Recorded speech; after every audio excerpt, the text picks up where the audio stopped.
देखो अकाउंटेंट किसे बोलते हैं? जिसे अकाउंटिंग के बारे में कंप्लीट नॉलेज होनी चाहिए, जिसे ये पता होना चाहिए कि डेबिट क्या है, क्रेडिट क्या है, सनी डेबिटर्स क्या है, सिंडिकेटर्स क्या है। यानी जो बच्चा 11th-12th में कॉमर्स पढ़ के आया हो, जो बच्चा कॉमर्स पढ़ के आया होगा, उसे बच्चे को ये सारी चीज़ें क्लियर होंगी। अभी क्या करते हैं बहुत सारे बच्चे, क्या होता है कि इंटर तो कर लिया साइंस साइड से या आर्ट साइड से, एडमिशन ले लिया बीकॉम में जाकर, अब उनको बेस तो पता ही नहीं। अब जब बेस ही नहीं पता, उन्हें बेसिक ही नहीं पता, तो वो करेंगे क्या? तो ऊपर की चीज़ें हो गई ना। मान लो मैं आपसे कहूँ गिनती पहाड़े आपको नहीं आते कि भाई आप कैलकुलेशन कर दो, तो कैसे कर दो वो कैलकुलेशन? नहीं कर पाओगे ना, क्योंकि आपको पहले टेबल आनी चाहिए, आपको जो है गिनती आनी चाहिए, आपको अल्फ़ाबेट का पता होना चाहिए कौन सा अल्फ़ाबेट क्या है। जब इसी चीज़ का आपको ज्ञान नहीं है, अब अंग्रेजी है, अंग्रेजी बोलो भाई, अंग्रेजी बोलेंगे क्या जब हमें ABCD नहीं पता, जब उनके सेंटेंस तो हम जब बनाएंगे जब हमें वर्ड ही नहीं पता कि वो वर्ड का यूज़ क्या है, इज आर एम का यूज़ क्या है, वाज वर का यूज़ क्या है, मैं के लिए क्या बोलना है, हम के लिए क्या बोलना है, ये चीज़ें हमें सिखाई जाती हैं। इसी तरह से अकाउंटिंग में पहले हमें हर चीज़ के बारे में पहले पता होना चाहिए, यानी हमारा बेसिक स्ट्रांग होना चाहिए। अभी क्या करते हैं बच्चे, क्या करते हैं ना, सब टैली सीखनी है, चल सीख ले भैया। टैली कोई अकाउंटिंग नहीं है, पहले बात तो समझ लो। टैली एक अकाउंटिंग सॉफ्टवेयर है जिसमें आपको जो डाटा आप तैयार करते हैं वो डाटा आपने उसमें फीड करना होगा। जिस बच्चे ने अगर टैली सीख ली तो वो अकाउंटेंट नहीं बन सकता जिंदगी में भी, वो रहेगा डाटा फीडर ऑपरेटर, केवल डाटा को फीड करेगा उसके अंदर। अब मान लो जैसे मैंने एग्जाम्पल के तौर पे मैंने कहा भी प्रिंटिंग एंड स्टेशनरी का वाउचर है, मैंने शॉर्ट में लिख दिया P&S। एक वाउचर है प्लांट एंड मशीनरी का, उसमें शॉर्ट में लिख दिया मैंने P&M। अब जिस बच्चे को अकाउंटिंग नहीं आती होगी तो वो कोई सा वाउचर किसी में भी डाल देगा। एक लड़का टैली सीख के फैक्ट्री में लगाया मैंने, उसे इसी टाइप की प्रॉब्लम था, उन्होंने वाउचर बना के दे दिए। जनरली क्या है, बल्क में वाउचर बनते हैं तो वो शॉर्ट फॉर्म में भी लिख देते हैं। जैसे पूरा बैंक का नाम है स्टेट बैंक ऑफ इंडिया लिख के SBI लिख दिया, ऐसी प्रिंटिंग ऐसे लिख दिया, परचेज का P बना के हमने शॉर्ट मार दिया। अब क्या हुआ, उसे इस बात का पता ही नहीं था कि प्लांट एंड मशीनरी की शॉर्ट फॉर्म P&M है, तो उन्हें प्लांट एंड मशीनरी के वाउचर चढ़ा दिए सारे स्टेशनरी में, प्रिंटिंग स्टेशनरी में। अब जब लास्ट में डाटा तैयार हुआ महीने की बैलेंस शीट, तो स्टेशनरी का खर्चा आया 5 करोड़ रुपए। स्टेशनरी का कितना खर्चा आया? 5 करोड़ रुपए। और प्लांट एंड मशीनरी का खर्चा आया 10 लाख रुपए।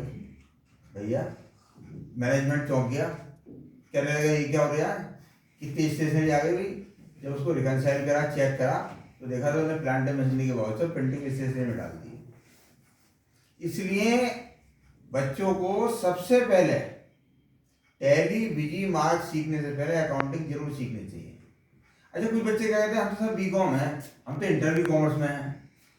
बेटा मैंने देखा इंटर आप कॉमर्स से हो, मैंने माना कि आपको अकाउंटिंग आती है, मैंने आप माना कि आपको डेबिट क्रेडिट आता है, लेकिन इंडस्ट्रियल में वर्क कैसे करना है, नरेशन कैसे लिखनी है, उसका वाउचर का दो वहाँ पे एंट्री सिखाई जाती है। कॉमर्स में वाउचर बनानी नहीं सिखाई जाती, तो वाउचर कैसे बनाना है, वाउचर में कौन सी चीज़ कहाँ कैसे लिखनी है, ये सब चीज़ किस में सिखाई जाएगी? अकाउंटिंग कोर्स में सिखाई जाएगी। तो बच्चे क्या अकाउंटिंग कोर्स तो करते नहीं, सीधे टैली कर लिया। अब जब और किसी ऑफिस में जाते हैं काम करने के लिए, तो वहाँ पे वो कहता है अकाउंटिंग का काम करो, बोले तो हमने आता ही नहीं था, बोले कैश बुक क्या होती है पता ही नहीं, क्योंकि उन्होंने कैश बुक कभी देखी नहीं। अकाउंटिंग कोर्स में क्या होता है, हम जो है कैश बुक दिखाते हैं, दिखाना कैश बुक अपनी जगह, आपको ना कैश बुक में काम करना सिखाते हैं, तो किस तरह से कैसे एंड निकालनी है। अब जिस बच्चे को पता ही नहीं होगा कि इधर का बैलेंस ज़्यादा होना चाहिए इधर का होना चाहिए, वो तो किधर भी कैसे एंड निकाल देगा। जबकि रिसीप्ट का पेमेंट ज़्यादा रहता है, पेमेंट का कम रहता है, इसलिए कैसे एंड इधर निकाली जाती है। पहली वाले बच्चों को बात पता नहीं होगी। भाई अगर CA करने वाला बच्चा अगर इंटर करके डायरेक्ट CA का सर्टिफिकेट उसके हाथ में दे दोगे तो उसे क्या पता चलेगा CA की वर्किंग क्या है। उसके लिए CA का कोर्स करना पड़ेगा ना। इस तरह से अकाउंटिंग का कोर्स, अकाउंटेंट बनना है तो अकाउंटिंग का कोर्स करना पड़ेगा। अब जितनी भी कैश की एंट्रियां इसमें लिखी जाती हैं, बैंक की एंट्री इसमें नहीं लिखी जाती। क्यों? क्योंकि उसमें कैश का लेन देन नहीं है, तो कैश से संबंधित इसमें आ गई। अब इसके बाद आता है हमारे पास जनरल। नॉन कैश की एंट्रियां जनरल में लिखी जाती हैं, जिनमें कैश का ट्रांजैक्शन नहीं हुआ है, जहां डेबिट और क्रेडिट साइड में कैश अकाउंट नहीं है, वो एंट्री जनरल में आएगी। इन दोनों की एंट्रियां जाएंगी लेजर में,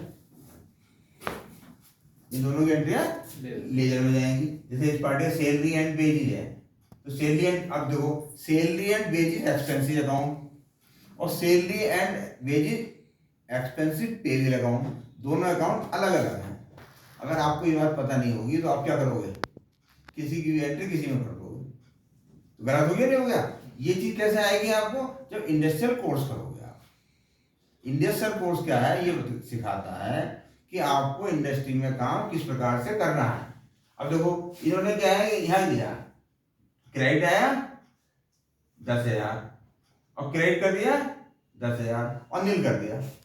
तो जितने भी टैली विजी मार्क सॉफ्टवेयर होते हैं, इसमें तो ऑटो जनरेटेड है। वाउचर हम एक जगह चढ़ा देते हैं ना, तो सब जगह अपने आप एंट्री हो जाती है। तो समय को बचाने के लिए है। लेकिन जो बच्चे जिंदगी में अगर चाहते हैं कि हम जो है 50,000 से 1,00,000 रुपए सैलरी में जाएं, तो उनको जो है अकाउंटिंग कोर्स करके ही जाना पड़ेगा। खाली टैली सीखने वाले बच्चे जो हैं, जिन्हें खाली टैली आती है, वो बच्चे 10,000 रुपये से 20,000 रुपये से कभी जिंदगी में आगे नहीं बढ़ सकते, अगर अकाउंटिंग नहीं आती है उन्हें तो।